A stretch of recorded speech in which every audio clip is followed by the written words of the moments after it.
일제 강제동원 피해자들에게 일본 기업 대신 한국재단이 배상해준다는 정부 공식 발표가 나왔습니다. 피해자들은 제대로 된 사과 없는 굴욕적인 해법이라며 반발하고 있습니다. 일본 정부는 곧바로 환영 입장을 냈습니다. 같은 날 우리 정부는 일본의 수출 규제에 대한 맞불격이던 세계무역기구 분쟁 절차도 잠정 중단하기로 했습니다. 서울 강남의 한 성형외과 진료실 내부 영상이 온라인 사이트에 유포된 것으로 JTBC 취재 결과 확인됐습니다. 연예인 등 30여 명이 피해를 입은 가운데 경찰이 그 경위를 조사하고 있습니다. 물에서 얻는 무한한 자원, 수소. 지속 가능한 미래로 현대 수소전기차 넥소. JTBC 뉴스룸을 시작합니다. 정부가 일제 강제동원 피해자 배상안을 확정했습니다. 강제 동원을 했던 일본 제철 등 일본 기업들이 배상을 거부하자 우리 기업이 돈을 걷어 피해자에게 대신 배상하는 방안입니다. 일본 기업의 책임을 분명히 한 대법원 판결과 달리 일본 기업의 배상도 일본의 직접적인 사과도 빠졌습니다. 미래지향적 관계를 위해서 내린 통 큰 결단이라고 하지만 명분도 실리도 없는 외교라는 지적입니다. 피해자의 반발을 설득하는 것도 일본과의 관계를 복원하는 것도 모두 우리나라가 책임지는 모양새입니다. 먼저 백민경 기자가 배상안을 보도합니다. 정부는 일본 피고 기업 대신 배상금을 마련해주는 제3자 변제안을 공식 확정했습니다. 행안부 산하 일제 강제동원 피해자 지원재단이 우리 기업에게 출연금을 받아 피해자에게 대신 보상하는 방식입니다.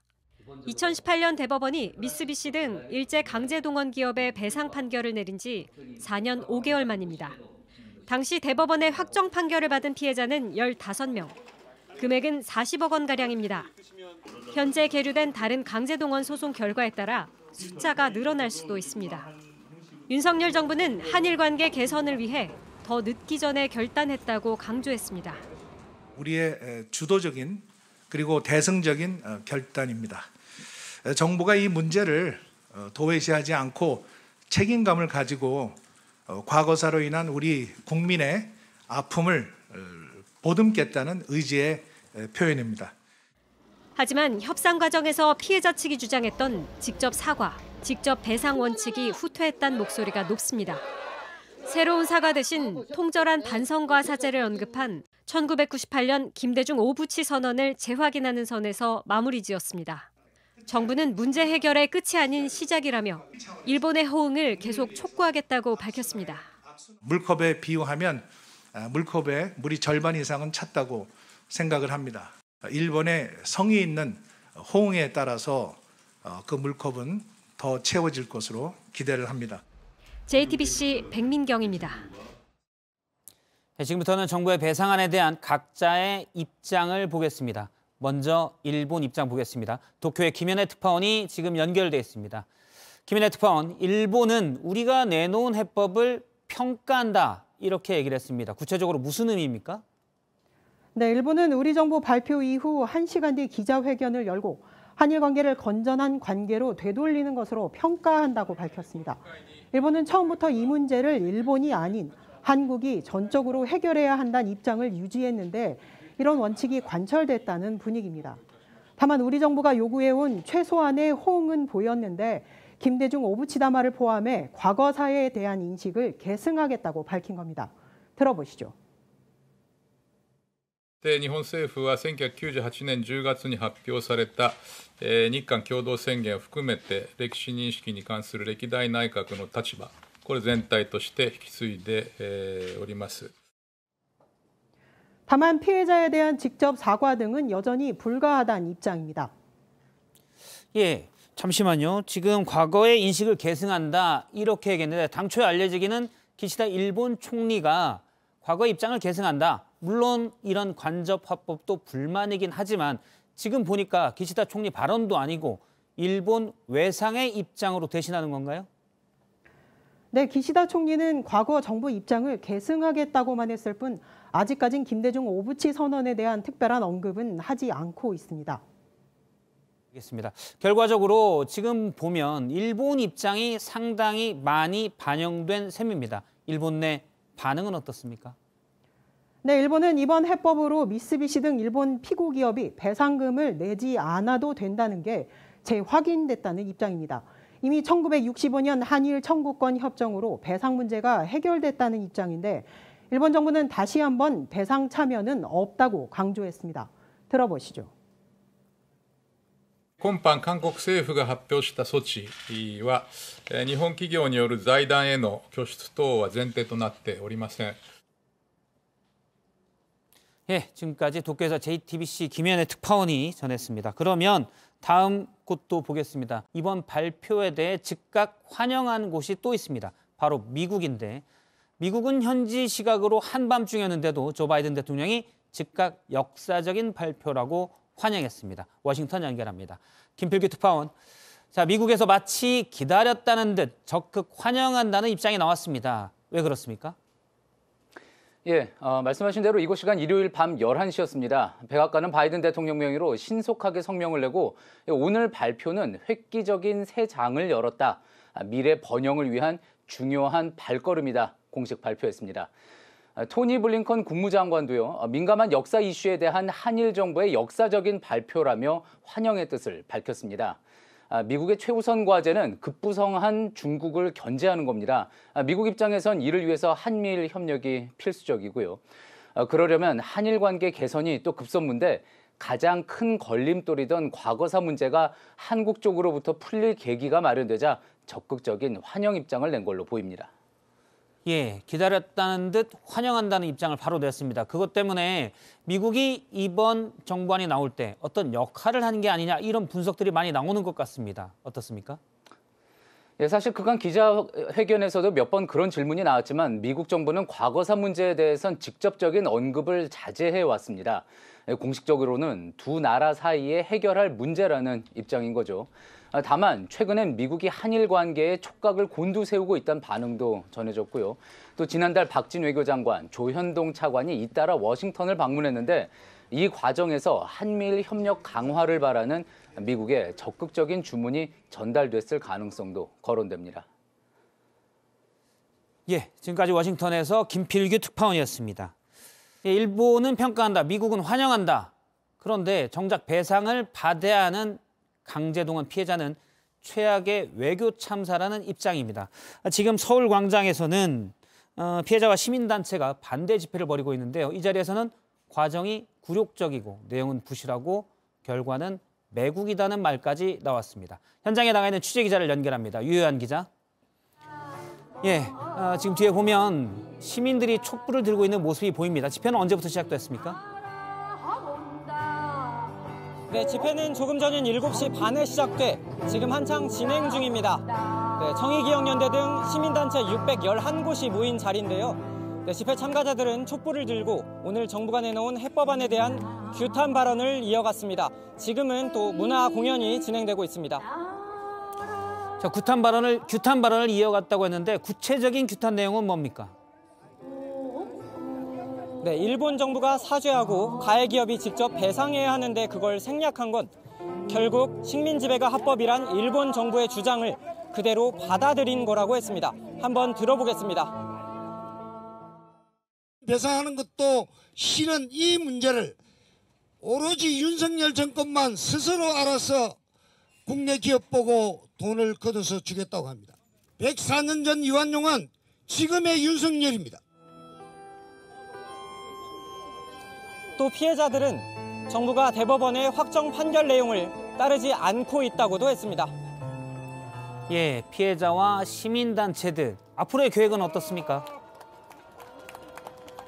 네, 오늘 이 집회를 시작으로 내일 오후에는 국회에서 비상시국 선언을 합니다. 네, 정부안이 무효가 될 때까지 계속 투쟁하겠다는 건데요.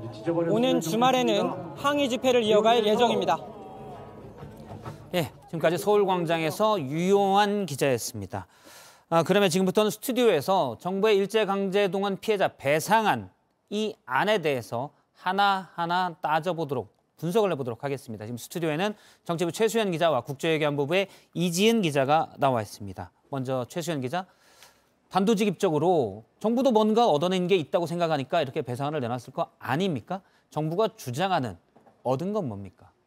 네, 그러니까 한미일 안보 동맹이 강화된다는 게 핵심 주장입니다. 내용을 좀 뜯어보면 미국 정부는 여러 경로를 통해서 이런 요청을 좀 한 것으로도 좀 전해지고요. 사실 미국의 입장에서 보면 중국과 러시아와 대립각에 있다 보니까 이 한미일 안보 협력을 상당히 강조해왔죠. 윤석열 정부 역시 이에 호응하는 차원에서 한미 동맹을 중심으로 이 한일 관계를 풀고자 했었고요. 그 결과가 이번 해법으로 나온 걸로 그렇게 분석이 됩니다. 그러니까 한미일 안보 동맹을 위해서 우리가 결단을 했다.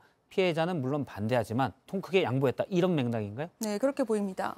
예, 경제적인 이득도 강조를 했는데 구체적으로 뭐가 있습니까? 네, 일단 경제적인 이득이 상당히 크다는 주장입니다. 제가 오늘 대통령실 관계자와 얘기를 좀 나눠봤는데 특히 이 반도체 관련한 규제 이 부분을 보고 있었습니다. 이게 풀리면 일본 기업들의 국내 진출도 기대해 볼 수 있다 이렇게 내다봤습니다. 그러니까 일본과의 관계가 풀릴 경우에는 우리 경제에 도움이 된다. 이런 게 정부의 판단입니다. 예, 일단 정부의 판단에 대해서 들어봤고요. 그러면 반대하는 쪽이 있습니다. 물론 미국과 일본은 환영한다, 평가한다고 했지만 가장 중요한 피해자들 뜻은 어떤지 보겠습니다. 먼저 정부는 일본의 사과도 전범기업의 자금 추정도 없는 이번 발표안에 대해 피해자들의 의견 수렴을 거쳤다.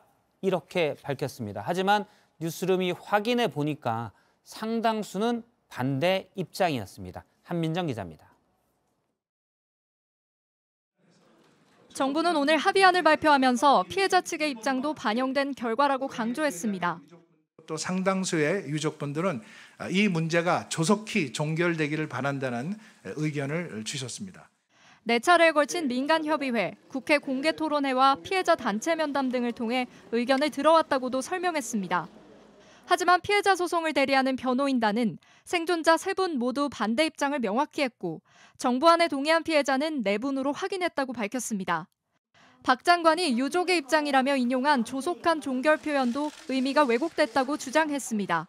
정부안에 동의할 수는 없지만 우리가 동의할 수 있는 안을 가지고 와서 다른 시일 내에 해결해달라고 말씀을 하셨던 분들도 많이 있습니다. 대안을 제시해야 되는 것이죠. 강제동원 피해자 양금덕 할머니는 망연자실한 모습을 감추지 않았습니다. 실질적으로 의견 낼 기회도 없었다는 겁니다. 다 죽고 없고 몇 사람 안 살아있지만은 그도 노인들이라서 너무 얕뽑지 말고. 이번 방안을 적용받는 피해자는 미쓰비시 중공업과 일본제철에 강제동원됐던 15명입니다. 이 가운데 생존 피해자는 양 할머니를 비롯해 3명뿐입니다. JTBC 한민정입니다. 자, 그리고 이번 합의안은 일본 기업의 배상의 책임을 물었던 대법원의 판결 취지와도 배치된다는 지적입니다. 앞서 리포트에서 봤지만 상당수 피해자들은 합의안과 관계없이 일본 기업으로부터 배상을 받겠다는 입장인데요. 그렇게 된다면 이번 배상안 자체가 무력화될 수도 있습니다. 계속해서 박사라 기자입니다. 대법원은 2018년 강제동원의 배상 책임은 일본 기업에 있다는 것을 분명히 했습니다. 피해자들이 노동 내용이나 환경을 알지 못한 채 일본 정부와 기업의 조직적인 기망에 의해 동원됐다며 소송의 성격 역시 불법 행위를 저지른 일본 기업에 대한 위자료 청구라는 점을 분명히 해야 한다고 판결문에 남겼습니다. 이번 합의안은 일본의 전범 기업이 피해자들에게 직접 배상을 하지 않는다는 점에서 대법원 판결과 배치됩니다.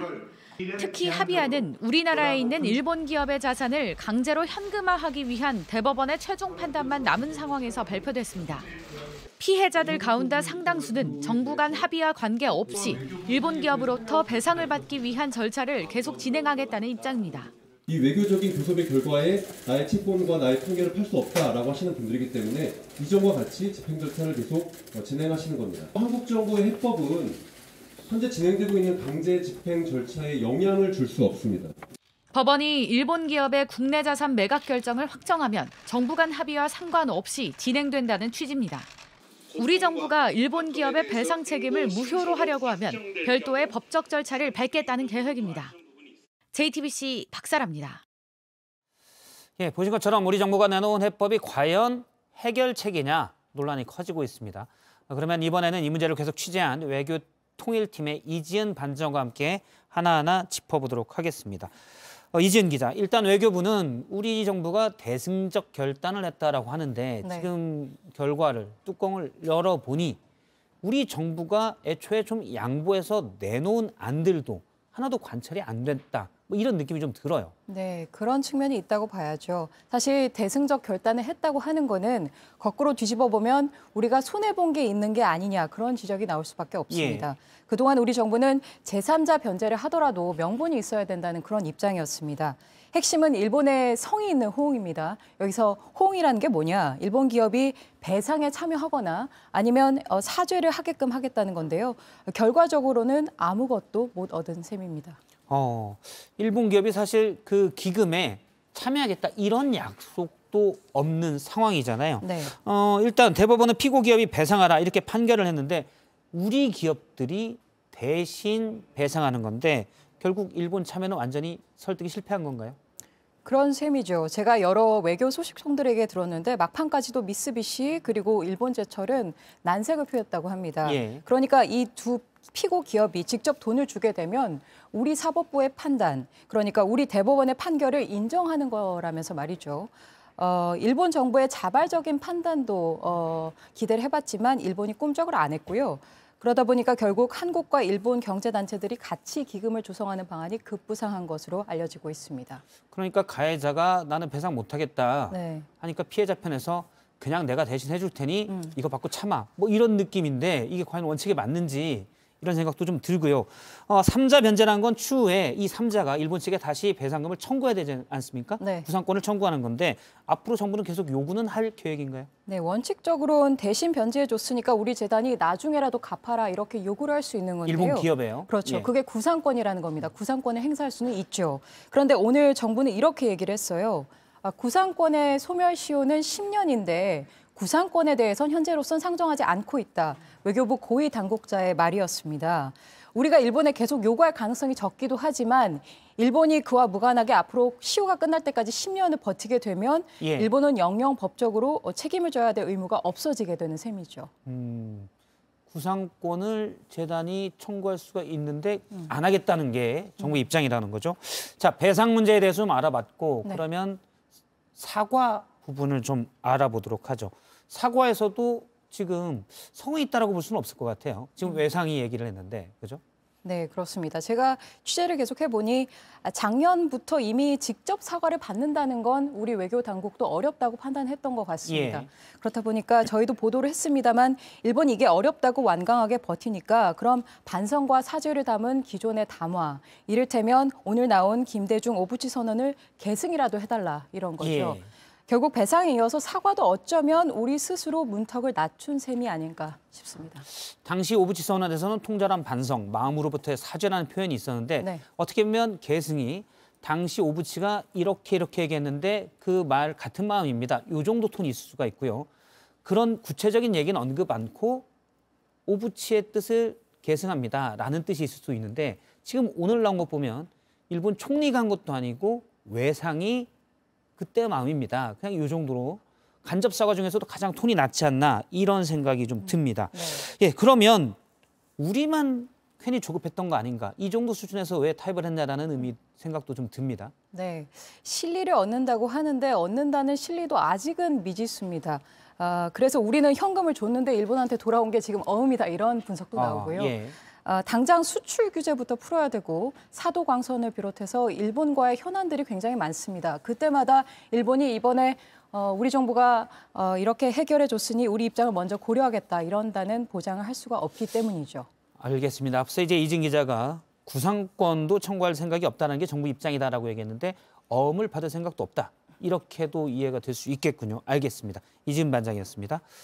다음 부분을 살펴보겠습니다. 일본이 대법원의 강제동원 피해자 배상 판결에 반발해서 과거에 반도체 부품 수재 규제를 했었고 지금까지 이어졌습니다. 이 부분 영향을 짚어볼 텐데요. 일단 우리 산업부와 일본 경제산업성이 관련 협의를 시작은 했는데 막상 우리 기업들은 이미 국산화를 상당 부분 했고 다른 수입처도 찾아서 특별히 일본이 규제를 풀어도 반가울 일은 없다는 반응입니다. 김도훈 기자입니다.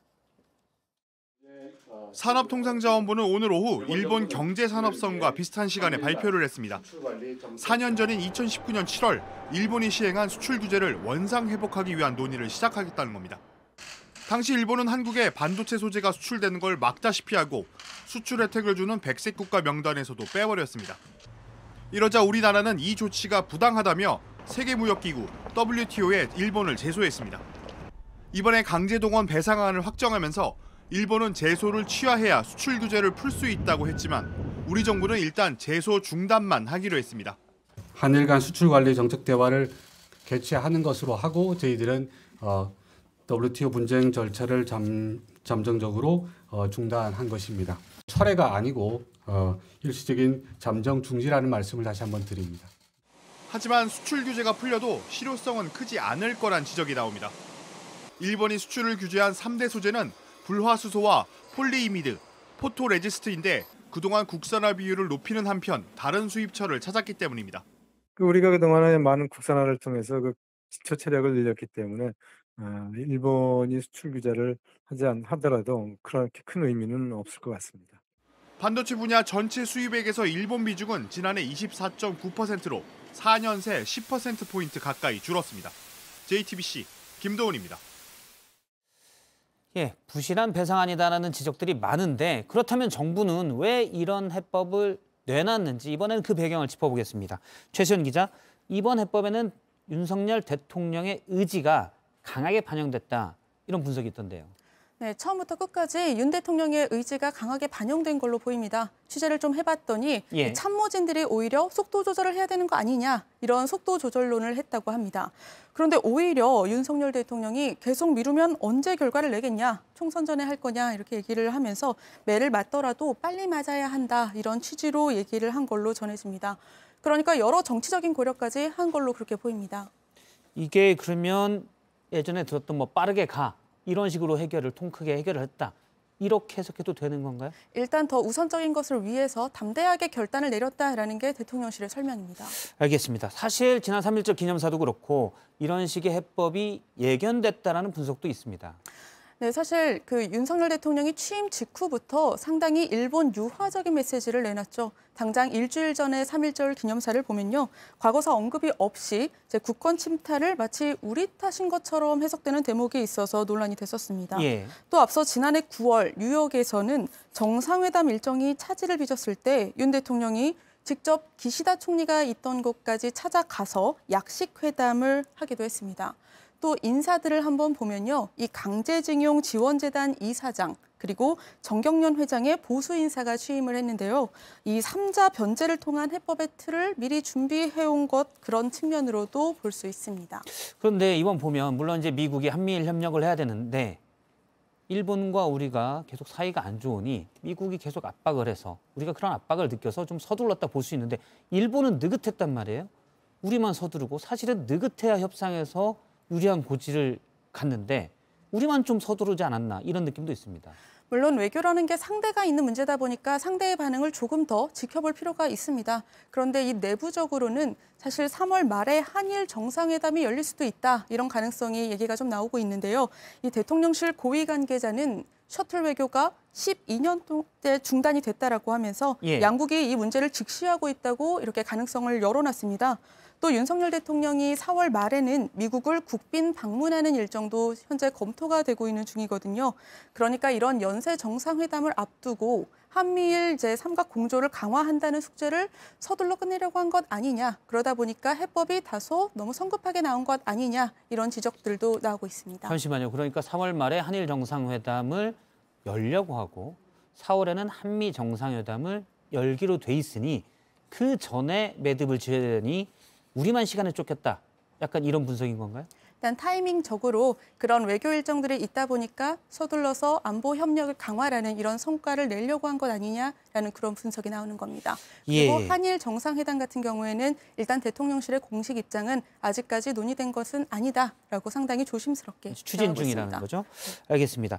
2015년 박근혜 정부 때 있었던 위안부 피해자 배상 합의 이 부분과 비교하면 어떻습니까? 그때 당시의 합의와 비교하면? 일단 사안 자체는 완전히 다르다라고 볼 수는 있습니다만 하지만 이 여론 수렴을 제대로 다 하지 않고 추진했다라는 이런 측면이 있다는 점에서 유사하다는 지적이 나오고 있습니다. 사실 오늘 일본의 경우에서 적극적인 호응이 있지는 않은 상황이거든요. 그런데 이런 상황에서 경제나 안보에서 어떤 가시적인 실익이 없다면 지난번 합의 때처럼 반발이 더 심해질 수도 있습니다. 알겠습니다. 정치부의 최수연 기자 그리고 국제외교본부의 이지은 기자와 얘기를 나눴습니다. 수고했습니다. 네, 오늘 뉴스룸이 끝나고 유튜브로 이어지는 뉴스룸 뒤에서는 정부의 일제강제동원 피해자 배상안 지금 계속 얘기했었는데요. 좀 더 깊게 짚어보겠습니다.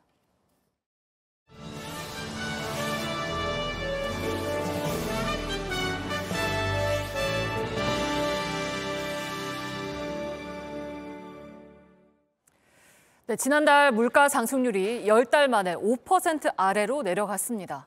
오름세가 주춤해졌다고 하는데 도무지 체감은 되지 않습니다. 당장 비빔밥이 처음으로 10,000원을 넘었습니다. 정원석 기자입니다. 최근 메뉴판 가격을 바꾼 서울 시내의 한 음식점입니다. 비빔밥과 냉면 등 익숙한 음식들도 10,000원 이하에선 찾아보기가 어려울 정도입니다. 고기값도 오르고 야채값도 오르고 인건비도 오르고 가게세도 오르고 뭐 세금도 많이 나오고 이러니까 뭐 보편적으로 다 올랐잖아. 지난달 서울 기준으로 비빔밥은 8.8% 올라 처음으로 10,000원을 넘었습니다. 주 재료인 채소만 해도 비닐하우스 난방비가 오르면서 1년 전보다 7.4%나 비싸졌습니다.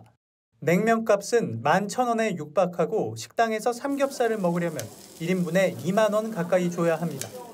요즘 물가가 너무 비싸다 보니까 한 끼 먹는데 10,000원이 넘어가고 그래서 그냥 편의점에서 아무거나 가볍게 때우고자 했습니다. 실제 통계상으로도 지난달 외식비는 1년 전보다 7.5%나 올랐습니다. 하지만 전체 소비자 물가 상승률은 4.8%로 10개월 만에 4%대로 내려왔습니다. 지난해 초 고공행진했던 석유와 고기 가격이 떨어진 영향이 큽니다. 정부는 앞으로 전체 물가 상승폭은 더 둔화될 거란 입장이지만 서민이 매일 느끼는 부담을 줄이려면 먹거리 물가를 잡기 위한 대책을 내놔야 한다는 지적입니다. JTBC 정원석입니다. 또 새 학기를 맞아서 아이들 학원비도 올랐습니다. 학부모들 한숨이 깊어지고 있습니다. 이 소식은 이한주 기자입니다. 수강료 인상 안내문입니다.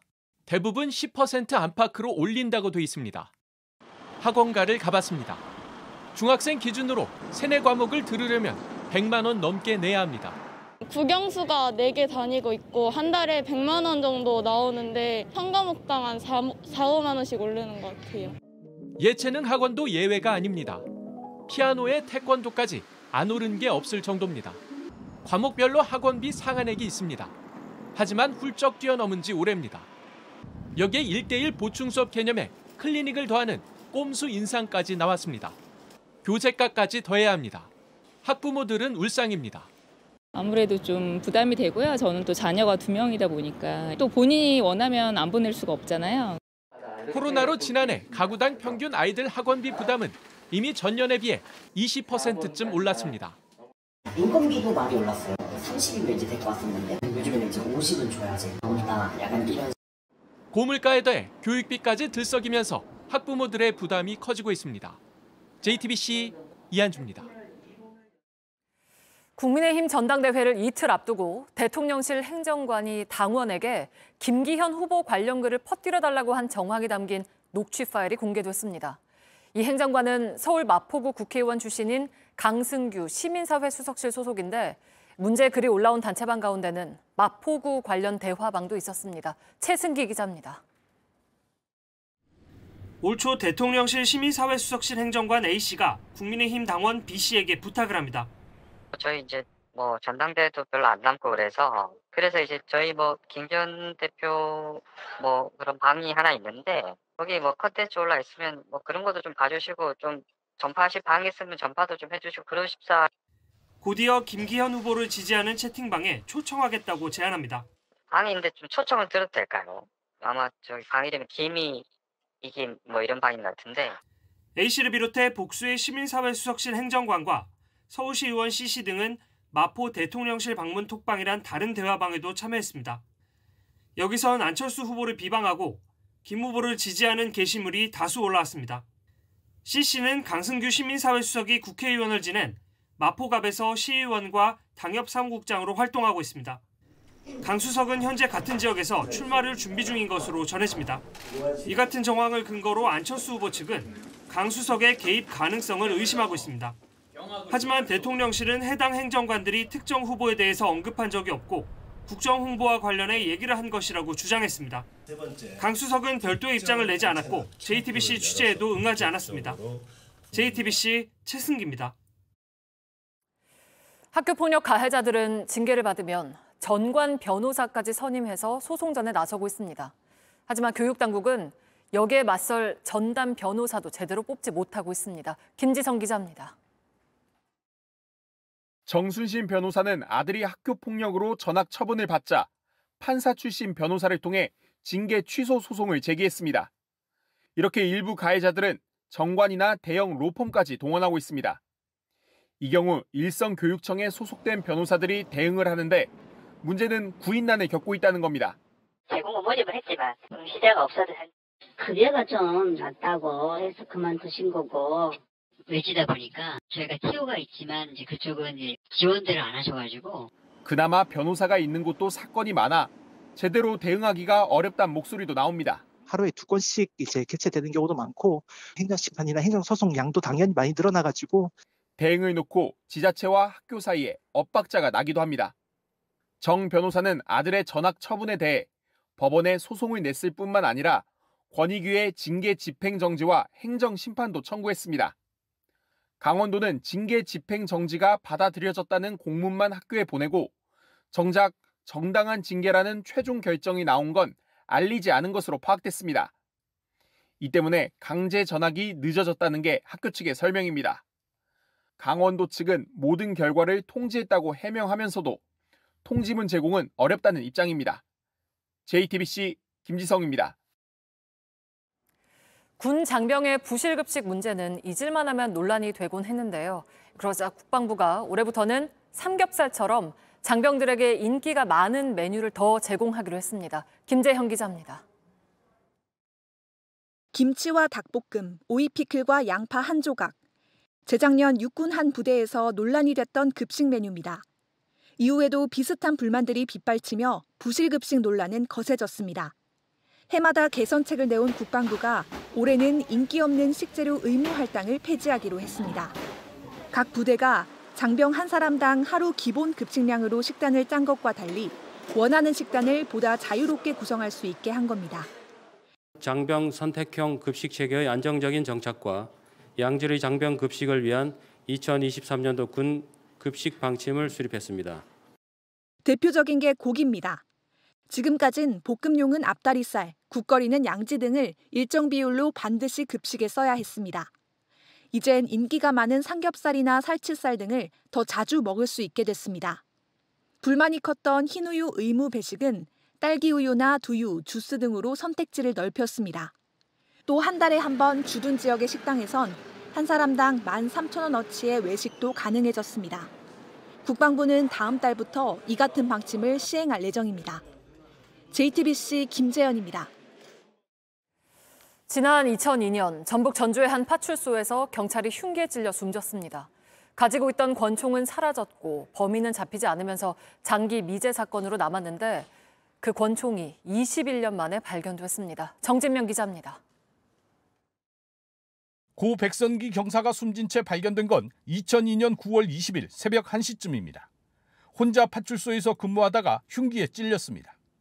범인은 백 경사가 가진 389경 권총을 들고 달아났습니다. 실탄 장전 상태였습니다. 대대적인 추적에도 21년 동안 범인을 붙잡지 못했습니다. 사라진 권총도 찾지 못한 채 장기 미제 사건으로 남았습니다. 그런데 경찰이 최근 첩보를 입수했고 울산의 한 건물에서 녹슨 권총 한 정을 발견했습니다. 총기 번호를 조회한 결과 2002년 사라진 바로 그 권총으로 확인됐습니다. 일단 총기 발견된 건 맞고요. 그다음에 이제 실탄 부분은 아직 확인해드릴 수 없고. 경찰은 이 총기를 통해 범인 신원을 밝히는 데 주력하고 있습니다. 또 경찰관 총기라는 공통점에 주목해 2001년 대전 국민은행 강도 살인사건 범인들과 연관성도 들여다보고 있습니다. JTBC 정진명입니다. 정부가 주 52시간제도 개편 확정안을 내놨습니다. 지금까지는 한 주에 최대 52시간까지 일할 수 있었는데 앞으로는 한 주에 몰아서 최대 69시간까지 일하고 또 일이 적을 때는 근무 시간을 줄인다는 겁니다. 먼저 박상욱 기자가 개편안 보도합니다. 정부는 주 52시간 제도에 문제가 있다고 판단했습니다. 2018년 근로시간 단축을 위해 주 52시간제를 도입하였으나 획일적이고 경직적인 주 단위 상한 규제 방식은 바뀌지 않았습니다. 그래서 주 단위로 관리하던 걸 짧게는 월, 길게는 연 단위로 늘렸습니다. 지금까진 매주 기본 40시간에 12시간까지만 더 일할 수 있었습니다. 만약 노사가 월 단위로 합의했다면 한 주에 최대 69시간까지 일하고 다른 주에는 그만큼 하지 않을 수 있습니다. 단 11시간의 휴식 시간은 지켜져야 합니다. 1시간 더 일했다면 1시간 반을 휴가로 쓸 수 있는 저축제도도 하기로 했습니다. 길게는 1년 단위로 관리할 경우 특정 기간에 너무 많은 일이 몰리는 것도 막겠다고 했습니다. 3개월 단위로 관리하면 주 평균 10.8시간으로 최대 노동시간의 90%까지만 더 일할 수 있습니다. 6개월은 최대 노동시간의 80%, 연 단위로는 70%로 제한했습니다. 일하는 시간과 쉬는 시간을 구분하기 위해 회사 측의 연락을 받지 않을 권리를 말하는 이른바 연결 차단권을 검토하기로 했습니다. 포괄 임금제도 단속을 강화하겠다고 덧붙였습니다. 포괄 임금제는 실제 노동시간과 상관없이 매월 일정 수당을 지급하면서 그동안 공짜 야근과 임금 체불의 주범으로 지목되었습니다. JTBC 박상구입니다. 네, 한 주에 최대 69시간을 일하게 되면 어떻게 될까요? 노동자가 직접 원해서 그렇다면 모르겠지만 시켜서 일한다면 막대한 과로입니다. 더구나 쉴 때 많이 쉬지 않냐라고 얘기하지만 지금도 휴가 제대로 못 가는 사람들이 너무 많다는 지적입니다. 김나은 기자입니다. 지난해 SPC 계열사에서 일하던 제빵 노동자가 숨졌습니다. 전체 일한 시간보다도 매일 이어진 야근이 괴롭다고 호소했습니다. 11시간 휴식은 충분한 걸까요? 노동 현장에선 아니라고 합니다. 정부는 11시간이라는 시간만 말했을 뿐 야간 휴식권 등을 보장한 건 아닙니다. 정부가 11시간 연속 휴식을 보장했지만 틈이 있는 겁니다. 만약 저녁 9시에 출근해서 다음 날 오전 11시까지 일하고 퇴근한 노동자가 밤 10시에 다시 출근해도 11시간 휴식은 보장됩니다. 야근은 발암물질 중에 하나라고 이제 이미 얘기되고 있는 거고, 그래서 특별하게 야간 근로자에 대한 더 특별한 보호 조치 같은 걸 두고 있는데, 심한 경우 사흘 내내 퇴근 없는 노동도 가능합니다. 주 64시간까지만 일을 한다면 연속 11시간 휴식권을 주지 않아도 됩니다. 이론적으로는 오늘 오전 9시에 출근한 노동자가 모레 새벽 6시까지 일하고 나머지 요일엔 정상 근무를 하는 것도 가능합니다. 게임 출시 전 전 직원이 밤샘 근무를 하는 걸 말하는 이른바 크런치 노동에 내몰리게 됩니다. 정부는 또 더 일한 만큼 저축해 나중에 긴 휴가로 쓸 수 있어 좋다고도 했습니다. 하지만 노동계에선 지금도 제때 휴가를 못 쓰는 경우가 많다며 반발했습니다. 특히 이번 개편을 앞두고 노동계 의견을 제대로 듣지도 않았다고 강조했습니다. JTBC 김나은입니다.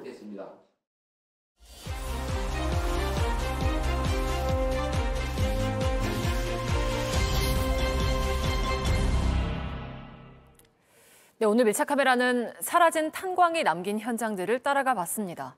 한때 산업화 역군으로 불리던 탄광 노동자는 폐질환에 시달리고 있고 또 탄광이 있던 자리에서는 오염수가 흘러나와 하천을 더럽히고 있습니다. 권민재 기자입니다. 석탄이 많이 나와서 검은 노다지로 불리던 강원도 태백입니다. 탄광촌 사람들로 북적였을 거리는 이렇게 텅 비었고요. 간판만 남아있는 식당은 전시실이 됐습니다. 35년 전 전국적으로 350곳에 이르던 탄광은 이제 4곳뿐입니다. 그중 한 곳인 태백 장성광업소도 내년에 문을 닫습니다. 갱구는 아버님한테 어떤 의미예요? 그 뭐 생명의 은인을 해야 되나? 내가 여기서 아들, 딸들 단을 공부시키고 결혼 다 시키고. 가족을 위해 탄광에서 청춘을 바쳤지만 그 시절의 흔적은 폐질환으로 남았습니다.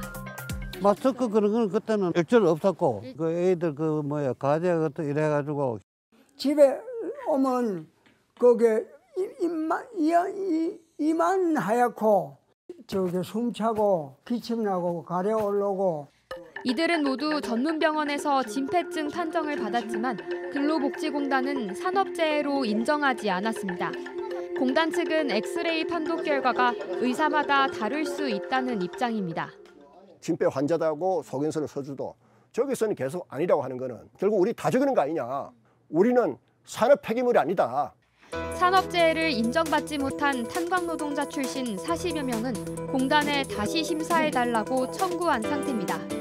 끊임없이 사람 목숨 바꿔가면서 이렇게 했던 게 이렇게 허무하게 이 지역과 함께 같이 이렇게 없어진다는 게 굉장히 아픈 일이죠.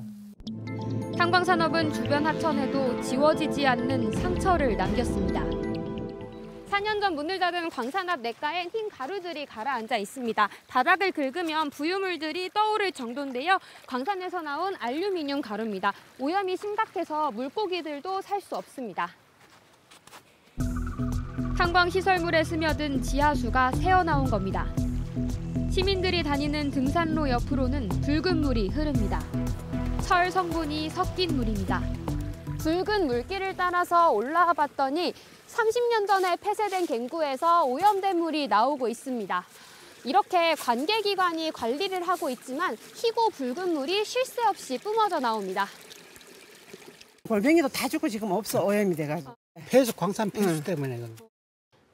탄광은 문을 닫았습니다. 하지만 주변 하천은 여전히 멍들고 있고 광산 노동자는 폐질환으로 고통받고 있습니다. 삶의 터전을 쉽게 떠날 수 없는 이곳 사람들은 어떻게 살아가야 하는 걸까요? 밀착 카메라 권민재입니다. 3일 전날 일장기를 내걸고 자신이 일본인이라고 주장했던 사람은 한국인 목사였습니다. 어제 설교에서는 대일본 제국이란 표현을 써가면서 일본 덕에 근대화가 됐다고 주장했습니다. 정영재 기자입니다. 일본 사람이랑 일본 국기 걸었어요. 네, 오늘 합니다. 지난 3일절에 일장기를 개항했던 남성. 알고 보니 한국인입니다.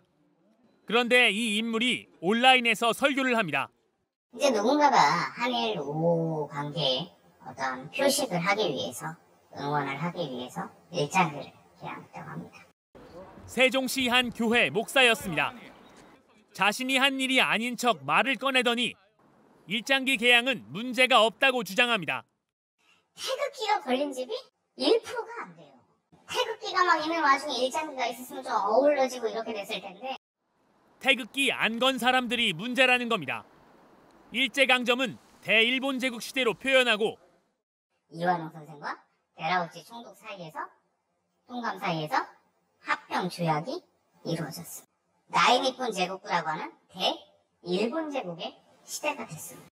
일부 극우학자들이 주장하는 식민사관도 똑같이 주장합니다.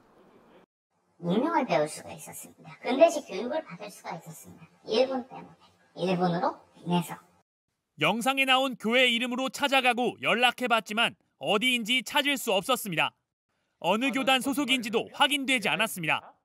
JTBC 정영재입니다. JTBC는 지난해 7월부터 기독교 복음 선교회 총재 정명석 씨의 출소 후 성범죄 의혹을 집중 보도해드린 바 있습니다. 정 씨의 범행은 최근 공개된 다큐멘터리를 통해서 다시 주목받고 있는데요. 피해자 측이 오늘 저희 취재진에게 또 다른 피해자 2명이 추가 고소를 준비하고 있다고 밝혔습니다. 오승열 PD입니다. 신도 성폭행 혐의로 복역했던 기독교 복음 선교회 총재 정명석 씨의 추가 범행 의혹이 제기된 건 지난해 3월. 더 이상 피해자가 나오지 않게 진실을 밝히는 것이 제가 죽기 전 하늘이 제게 준 과제라고 생각합니다. 성폭행 정황은 피해자가 녹음한 이른바 월명동 육성 파일에 고스란히 담겼습니다. 일단은 만지지 마. 이거 하나님 것인가? 하나님 것인가? 하나님 것인가? 이렇게 하나님 것인가? 선교회 측은 혐의를 부인하며 피해자를 성중독으로 묘사하는 엉터리 심리 분석 보고서까지 만들었습니다. 하지만 추가 피해자가 잇따라 나타나며 지난해 10월 정 씨는 다시 구속됐습니다. 사실 조금 가정에서 말하면 정말 스타들 천만의 일은 당했을 거예요, 정말. 지금까지 정 씨를 고소한 피해자는 모두 5명. 피해자 측은 취재진에게 2명의 피해자가 추가로 고소를 준비 중이라고 밝혔습니다. 아마 3월 중에 하지 않을까 싶습니다. 남은 건 문서 작업만 남았으니까요. 최소 100명은 넘을 겁니다. 추가 피해자 중엔 미성년자도 포함되어 있는 것으로 알려졌습니다. 미성년자 피해자, 이름까지 제가 확실히 아는 사람은 6명쯤 됩니다. 부모한테도 말을 못하는 그런 피해자들이 있으니까 고소를 주저하고 있죠. 정 씨의 공판 진행 상황을 보고받은 이원석 검찰총장은 오늘 엄정한 형벌이 선고되도록 최선을 다하라고 지시했습니다. JTBC 오승열입니다. 민감한 신체 정보가 담긴 성형외과 진료실 내부 영상이 온라인에 유포돼서 경찰이 수사에 나섰습니다. 지금까지 확인된 피해자만 30여 명, 연예인도 포함됐습니다. 이상엽 기자가 보도합니다.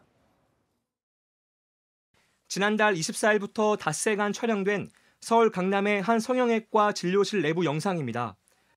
어젯밤 한 온라인 사이트에 성형외과 IP캠이라는 제목으로 파일 30여 개가 올라왔습니다. 진료를 받고 있는 여성들의 영상을 누군가 유포한 겁니다.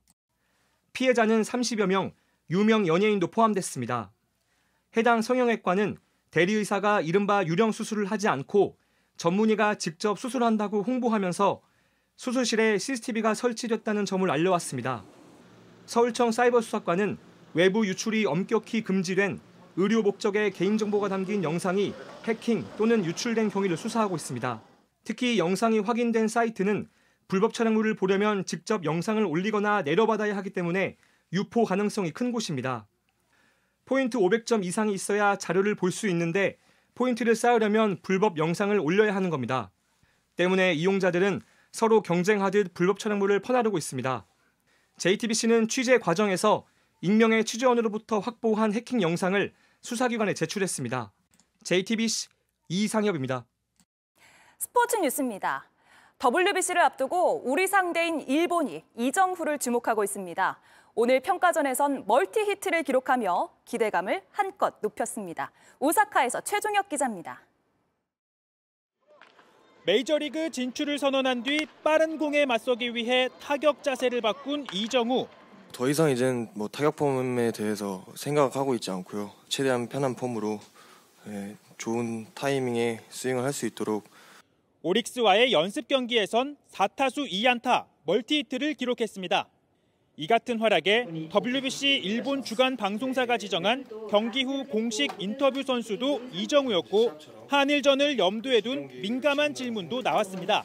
10日に日本戦が控えていますけれども対戦してみたい選手いましたら教えてください. 일본전도 중요하지만 앞에 호주전이 더 중요하기 때문에 호주전부터 잘 치르고. MLB.com은 한국 야구 MVP 이정후와 일본 야구 퍼펙트 게임을 기록한 사사키와의 맞대결을 이번 대회 꿈의 매치업으로 꼽기도 했습니다. 경기가 펼쳐진 오사카 돔엔 발 디딜 틈 없었는데 우리 대표팀을 응원하는 목소리도 들렸습니다. 4강까지 가야 되는 거고요. 그다음에 우승할 수 있도록 했으면 좋겠습니다. 오늘 경기는 야수들의 잇따른 수비 실수로 4대2로 졌습니다. 일본 돔구장의 인조잔디 적응과 실책을 줄여야 하는 과제를 하는 대표팀은 내일 한신과 마지막 평가전을 치릅니다. 일본 오사카에서 JTBC 최종혁입니다. 홀 앞에 공이 멈춰섰지만 우승엔 문제 없습니다. 기타야마는 화려한 챔피언 퍼트를 위해 마크를 해둔 뒤 최고의 순간을 맞이했습니다.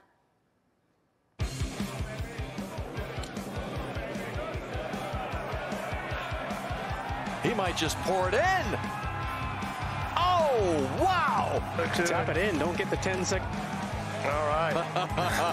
Down the biggest stars on the PGA Tour. And all you superstars, Kitayama. 네, 기상센터입니다. 오늘은 개구리가 겨울잠에서 깨어난다는 절기, 경칩답게 봄 기운이 완연한 하루였는데요. 이 기후학적으로 봄의 시작은 9일 동안 평균한 기온이 5도 이상으로 오른 뒤 한 번도 떨어지지 않았을 때를 뜻합니다. 이미 지난주 토요일에 전국 62개 지점에서 일평균 기온이 5도를 넘었는데요. 다만 갑작스레 추위가 닥쳐서 9일 평균한 기온이 다시 영상 5도 밑으로 내려가면 봄의 시작은 미뤄질 수 있습니다. 또 챗 GPT에게 봄의 시작이 언제일까 물어봤습니다. 천문학적으로는 낮과 밤의 길이가 같아지는 춘분점이라고 답했는데요. 춘분 이후에 낮이 밤보다 길어지기 시작하고 또 따뜻해진다라고 설명했습니다. 올해 춘분은 3월 21일입니다. 여기서 하나 더, 한국인들이 봄에 즐기는 제철 음식은 언제냐라고 물어보니 챗 GPT는 나물과 전 그리고 삼계탕과 팥빙수를 답했습니다. 삼계탕은 그렇다 쳐도 팥빙수는 봄보다는 여름 음식에 가까워 보이는데 여러분 생각은 어떠세요?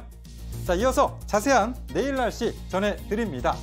포근했던 오늘보다 내일은 기온이 더 오르고요. 또 수도권과 강원 영서, 충청을 중심으로 초미세먼지 농도가 높게 나타나겠습니다. 내일은 전국이 흐리다가 차츰 맑아지겠는데요. 아침 한때 경기 남부 쪽과 또 충청도, 또 전북 일부 지역으로 5mm 미만의 비가 조금 내리겠습니다. 자세한 기온 보시겠습니다. 내일 아침 기온은 서울 6도, 대전 5도 등 오늘보다 3도에서 6도가량 높겠습니다. 낮 기온도 서울 18도, 광주 21도, 대구 22도 등으로 오늘보다 2, 3도 오르겠습니다. 당분간 평년 기온을 크게 웃도는 포근한 날씨가 이어지겠고요. 모레 수요일 밤 늦게부터 목요일 오전 사이에 중부지방에서 가끔 비가 오겠습니다. 지금까지 기상센터였습니다. 아무리 봐도 이해하지 못한다면? 책 속으로 파고드는 진짜 읽기가 필요할 때 정확히 이해하고 깊이 알아가고 오래 기억하니까 진짜 읽기의 시작. 한우리 독서토론 논술. 맛있는 숙취해소를 찾는 사람들로부터 상쾌한의 능력을 믿는 사람들로부터 오늘부터 지금부터 상쾌한 부스터. 상쾌한 그대로 맛있게 마시자. 상쾌한 부스터. 네, 계속해서 뉴스룸 D가 유튜브로 이어집니다. 오늘 정부의 강제동원 피해자 배상안을 짚어보겠습니다. 시청해주신 여러분 고맙습니다.